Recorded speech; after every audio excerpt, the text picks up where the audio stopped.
राम राम बहन भाइयों माताओं, ज्ञान का निनेटन में आप सबका स्वागत है। आज श्रीमद् भागवत महापुराण का सातवें स्कंद का 5वें दिन हम सब मिलकर सुनते हैं। श्री कृष्ण भगवान की जय। चौथे दिन हमने सुना कि हिरण्यकश्यप प्रहलाद पे क्रोधित होता है कि तेरे प्रभु का क्या हो रहा है, कहाँ है तेरा प्रभु। तो प्रहलाद जी कहते हैं, प्रभु सब जगह सर्वव्यापक है, आज भी आप में भी है, मुझ में भी है, कहीं देखो प्रभु तो सर्वयंत्र है, विष्णु भगवान सर्वयंत्र है। हिरण्यकश्यप को गुस्सा आता है, कहते हैं क्या तेरे भगवान यदि सर्वयंत्र है तो स्तंभ में क्या दर्शन करा सकते हो, स्तंभ में क्या भगवान के दर्शन होंगे। तो प्रहलाद भगत कहते हैं हाँ, स्तंभ में भी प्रहलाद भगवान विष्णु व्याप्त है, आप देख लो। तो हिरण्यकश्यप को गुस्सा आता है और वो क्या करते हैं आगे सुनते हैं। क्या तेरे भगवान स्तंभ में है। प्रहलाद जी हाँ, मेरे प्रभु इसमें भी है, आपकी आंखों में अतः भी दिखाई नहीं देते। हिरण्यकश्यप, मैं स्तंभ को तोड़कर विष्णु की हत्या करूंगा। राजा तलवार लेने गया तो इधर प्रहलाद सोचने लगे, मैंने कह तो दिया भगवान स्तंभ में है, किंतु क्या इसके में इनका वास हो सकता है।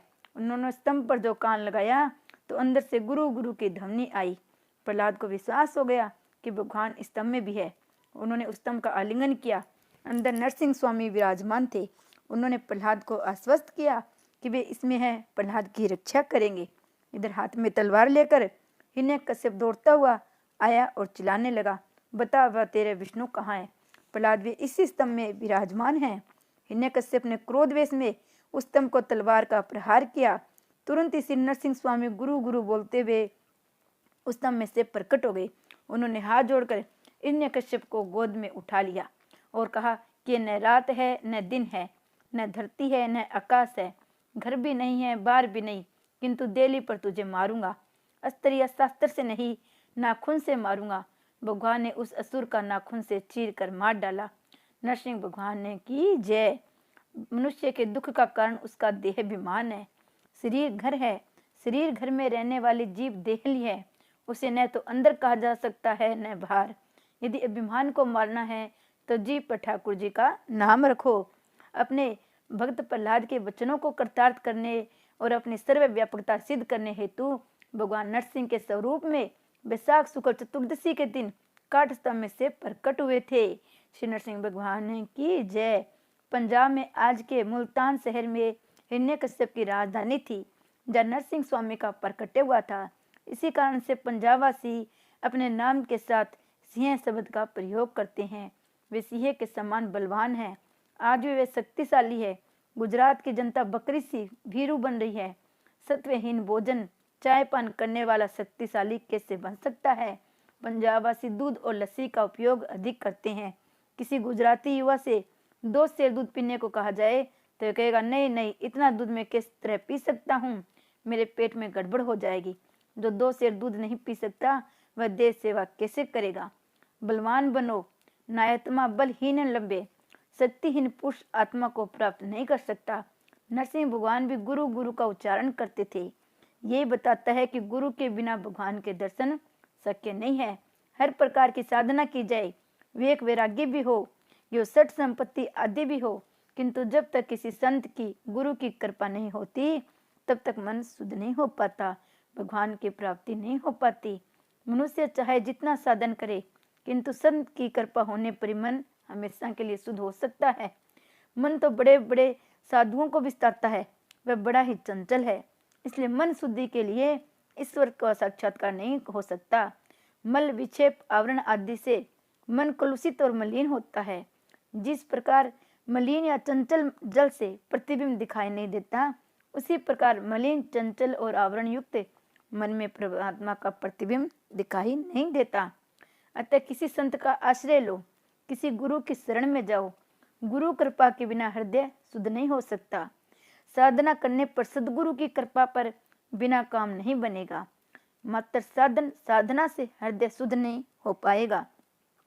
नरसिंह स्वामी ने गुरु शब्द का उच्चारण करके जगत को बताया है कि सदगुरु की कृपा के बिना उनका साक्षात्कार नहीं हो सकता। नामदेव को भी गुरु के बिना ज्ञान नहीं हो पाया था। आजकल के लोग पुस्तक पढ़कर ज्ञानी बन जाते हैं। उन्हें गुरु की, ब्रह्मचर्य पालन की, मौन व्रत की, सदाचार की, संत सेवा की मानो आवश्यकता नहीं है। बिस्तर में लेटकर पुस्तक पढ़कर ज्ञानी बन जाते हैं।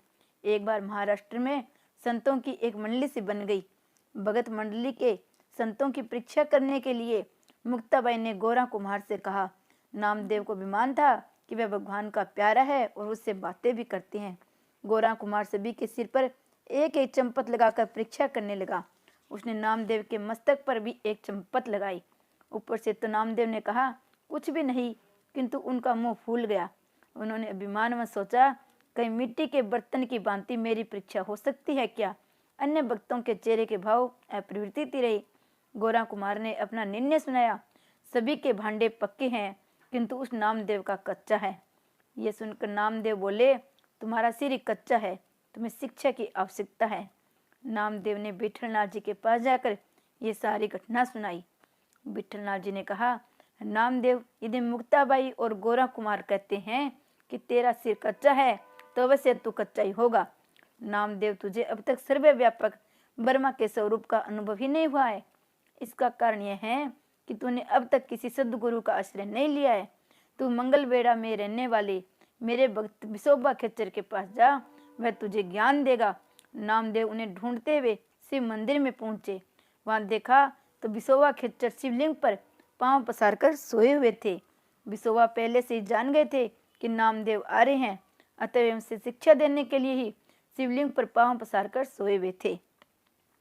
नामदेव ये दृश्य देखकर सोचने लगे कि जो व्यक्ति भगवान का अपमान कर रहा है वह मुझे कौन सी शिक्षा दे सकेगा। नामदेव ने विशोबा से कहा कि वे शिवलिंग पर से पांव हटा ले। विशोबा खेचर ने नामदेव से कहा, तू मेरे पांव उठाकर किसी ऐसे स्थान पर या ऐसी दिशा में रख दे जो शंकर का अस्तित्व ही न हो। नामदेव विशोबा के पांव इधर उधर करने लगा, किंतु वे जहाँ भी खेचर का पांव रखते वे वहीं पर शिवलिंग प्रकट होता जाता था। इस प्रकार सारा मंदिर शिवलिंग से भर गया। नामदेव ये देखकर आश्चर्य में डूब गए। विशोबा ने उनसे कहा, तू वास्तव में अभी कच्चा ही है। सभी स्थानों में तू अब भी ईश्वर का दर्शन नहीं कर सकता। विश्व में भगवान तो सूक्ष्म रूप से हर जगह व्याप्त है।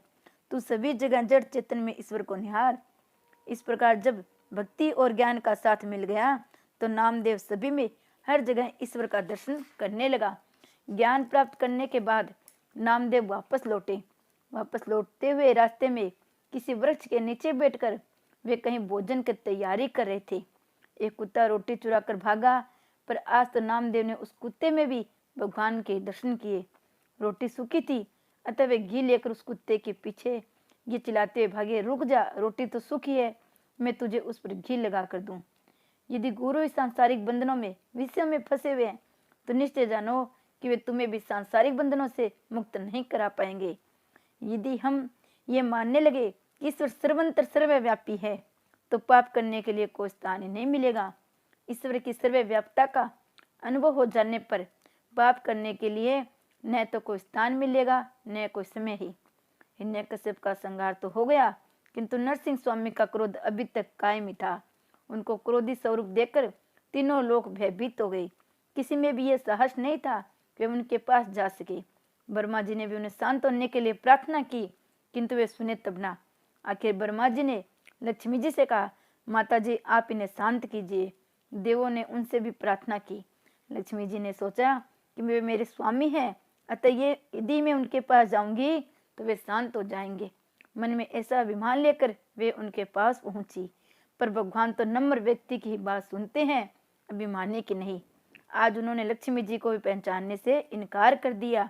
अब भगवान ने ब्रह्मा जी ने प्रहलाद से कहा, बेटे तेरे पिता पर ये क्रोधित हुए, अतः तू ही उन्हें मना ले। प्रभु आज तेरे लिए प्रकट हुए हैं, यदि तू उनके पास जाएगा तो वे शांत हो जाएंगे। प्रहलाद ने प्रभु के पास जाकर उनको साष्टांग प्रणाम किया। उन्हें देखकर प्रभु के हृदय में आनंद का सागर उमड़। प्रहलाद को गोद में बिठाकर वात्सल्य भाव से उनका शरीर चाटने लगे। प्रहलाद की भांति भगवान की गोद में जो विराजमान होता है उसका काल भी कुछ नहीं बिगाड़ सकता। परमात्मा को प्रसन्न करने के लिए शुद्ध प्रेम आवश्यक है। ज्ञान आदि की तो महत्ता की है, शब्द ज्ञान आवश्यक नहीं है। अनेक बार शब्द ज्ञान प्रभु भजन में बांधक हो जाता है। अन्य की क्षति ढकने के लिए ज्ञानी बनाया गया है, क्षति खोल कर रखने के लिए नहीं। प्रेम भक्ति के बिना ज्ञान निरर्थक है। हिरण्यकश्यप जैसों के लिए भगवान भयंकर और क्रूर है, किंतु प्रहलाद जैसों के लिए वे कमल के समान कोमल है। विष्णु सहस्त्र नाम में भी भगवान को भय रूप और भय कारक के साथ साथ भय नासी भी बताया गया है। भगवान दुष्टों के लिए भय रूप और भय कारक है, जबकि भक्तों के लिए वे भय का हरण करने वाले हैं। नरसिंह स्वामी ने प्रहलाद से कहा, तेरे पिता ने मुझे बहुत सताया, मुझे प्रकट होने में जो विलंब लगा उसके लिए मैं तुमसे क्षमा मांगता हूँ। प्रहलाद की भक्ति की दिव्यता तो देखिए, आज भगवान ने भी उनसे क्षमा प्रार्थना कर रहे हैं। जिस प्रकार गौ माता अपने बछड़े को चाटती है, उसी बात नरसिंह स्वामी प्रहलाद को चाटने लगे और धीरे धीरे उनका क्रोध कम होने लगा। प्रहलाद सत्व गुण है, हिरण्यकश्यप तमोगुण है। सत्व गुण और तमोगुण का ये युद्ध है। इसमें भगवान प्रहलाद का सत्व गुण का पक्ष लेते हैं। शुद्ध सत्व गुण के आगे तमोगुण का नाश अवश्य ही होता है। प्रहलाद जी के वचन की सार्थकता और अपने सर्वव्यापकता की सिद्धि के हेतु नरसिंह स्वामी स्तंभ में से प्रकट हुए थे। सभी जानते हैं कि ईश्वर सर्वव्यापक है, किंतु इस बात का अनुभव बहुत कम व्यक्तियों को होता है। यदि ईश्वर की सर्वव्यापकता अनुभव सभी करे तो घर में ही वैकुंठ बन जाए, घर में कोई झगड़ा भी न हो पाए, उस घर से पाप का नाम ही मिट जाएगा। सर्वव्यापक का अर्थ है सभी से बसे हुए, सभी में समाये हुए। दूध में माखन दिखता नहीं, फिर भी उसके अणु परमाणु में वह भी समाया हुआ है।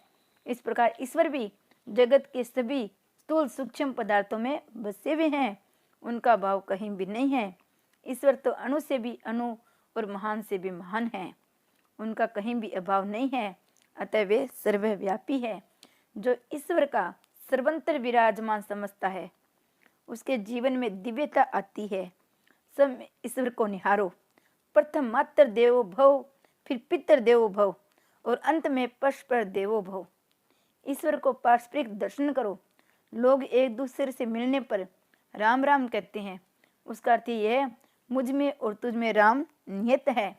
प्रत्येक जड़ चेतन पदार्थ में ईश्वर का दर्शन करोगे तो पाप तुम्हारे पास नहीं फटकेगा। वह करके आने पर वधु की लक्ष्मी भाव से पूजा की जाती है। वर नारायण है, वधु लक्ष्मी। यदि लोग ये सोचे हमारे घर में साक्षात लक्ष्मी नारायण पधारे हैं तो घर ही वैकुंठ बन जाएगा। सब में ईश्वर का अनुभव करने में लाभ ही लाभ है। ऐसा अनुभव करने से मन विकार वासना से रहित हो जाएगा। ईश्वर कोई ऐसी वस्तु तो है नहीं कि जो एक स्थान में रह सके, वे तो सर्वव्यापी और सर्वंतर है। ईश्वर की सर्वव्यापकता को लेकर जानने मात्र से विशेष लाभ नहीं होगा, उसका अनुभव भी करना चाहिए, उसे विहार भी लेना चाहिए। भगवान को केवल चंदन पुष्प आदि का अर्पण करना भी भक्ति नहीं है, कभी भी भगवत भाव में रखना ही सच्ची भक्ति है। किसी मूर्ति में जो भगवान तुम्हें दिखते हैं वे सर्वंतर व्याप्त है। ईश्वर को सर्वव्यापकता का अनुभव जो करता या कर सकता है, उसी का जीवन धन्य है। ऐसा अनुभव करने वाला कभी पाप नहीं कर सकता। तुम निश्चय करो कि तुम प्रत्येक विहार को भक्ति में बनाओगे।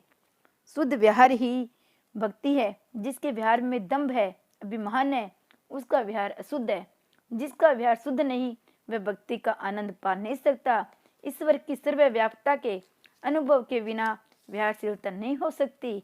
श्री कृष्ण भगवान की जय। श्री नरसिंह भगवान की जय।